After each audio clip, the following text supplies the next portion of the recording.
বন্দে মাতরম। আচ্ছা দেখুন জিন্দাবাদ। রাহুল গান্ধী জিন্দাবাদ। দেশীয় মসলা জিন্দাবাদ। বন্দে মাতরম।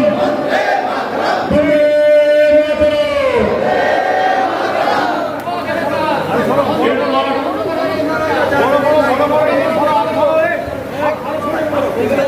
আরে ফ্ল্যাগটা ওটা ফ্ল্যাগটা দেখা যাচ্ছে না, কি ধরছে লাঠি? হ্যাঁ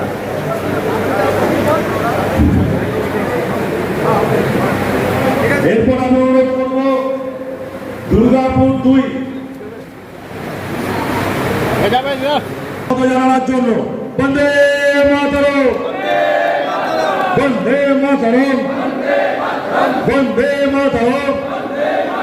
জাতীয় কংগ্রেস জিন্দাবাদ। রাহুল গান্ধী জিন্দাবাদ। সুলভ মসলা জিন্দাবাদ। মমতা চক্রবর্তী জিন্দাবাদ। বন্দে মাতরম।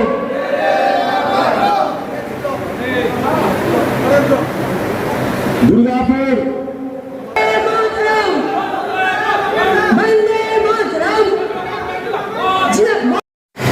মানুষ কংগ্রেসে আসতে চাইছে। কেন আসতে চাইছে?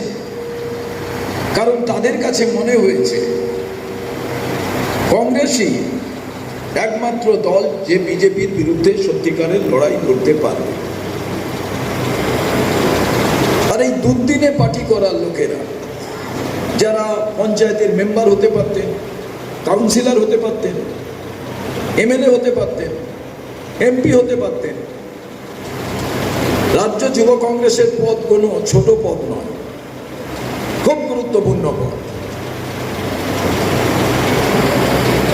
আমি রাজ্য ছাত্র পরিষদের সভাপতি ছিলাম, আমি সর্বভারতীয় যুব কংগ্রেসের সাধারণ সম্পাদক ছিলাম, কিন্তু জেলা যুব কংগ্রেসের সভাপতি কিংবা রাজ্য যুব কংগ্রেসের সভাপতি খুব গুরুত্বপূর্ণ বিষয়। অবাক ব্যাপার, যখনই কংগ্রেস দুর্বল থেকে দুর্বলতর হচ্ছে সেই সময় যুব কংগ্রেসের সভাপতিরা সবাই দল ছেড়ে পালিয়ে গেছে। এমএলএ হয়েছে, এমপি হয়েছে, যুব কংগ্রেসের ভাইস প্রেসিডেন্ট, জেনারেল সেক্রেটারি লাগাতার। সেই সময় এই পশ্চিমবাংলায় আমাদের তো লোকাল রাজনীতিতে, রাজ্য রাজনীতিতে প্রত্যেক দিন প্রতিযোগিতায় থাকে, একে অপরের মধ্যে অনেক ইগো প্রবলেম থাকে, কমিউনিকেশন গ্যাপ থাকে, রাজনৈতিক বিভিন্ন নীতি নিয়ে বিতর্ক হয়। কিন্তু আমাদের এই রাজ্যে বর্তমান যে লিডারশিপ কমিটি, তার যারা নেতা ছিলেন, সেই যুব কংগ্রেসের সভাপতিও পালিয়ে গেছেন এই বর্ধমান জেলা থেকে, তিনি রাজ্যের নেতা হয়েছেন। কিন্তু প্রত্যেক দিন পলিটিক্সের সঙ্গে থাকা রাজ্য যুব কংগ্রেসের প্রাক্তন সভাপতি, বর্তমান নেতা, কংগ্রেসের গুরুত্বপূর্ণ নেতা অমিতাভ চক্রবর্তী দল ছেড়ে যাননি। এর জন্য তাকে অভিনন্দন জানাবার ব্যাপার নয়, কারণ এটাই তো নিয়ম। আমি দল ছেড়ে যাইনি, এটাই তো ঠিক। যারা গেছিলেন, আমি বল, এই সভার আয়োজন করা হয়েছে। আজকের এই সভা সঞ্চালনা করছেন রবীন গাঙ্গুলি মহাশয়, আছেন সুদেব দা, এই জেলার প্রাক্তন যুব কংগ্রেসের সভাপতি। সোমেন দা যখন রাজ্য যুব কংগ্রেসের সভাপতি, সুদেব দা তখন এই জেলার খুব ডাইনামিক সভাপতি ছিলেন। আছেন হরজিৎ বাবু, এই জেলা কংগ্রেস এবং শ্রমিক সংগঠন একাকার হয়ে মিশে আছে। আছে যুব কংগ্রেসের ভাই সৌভিক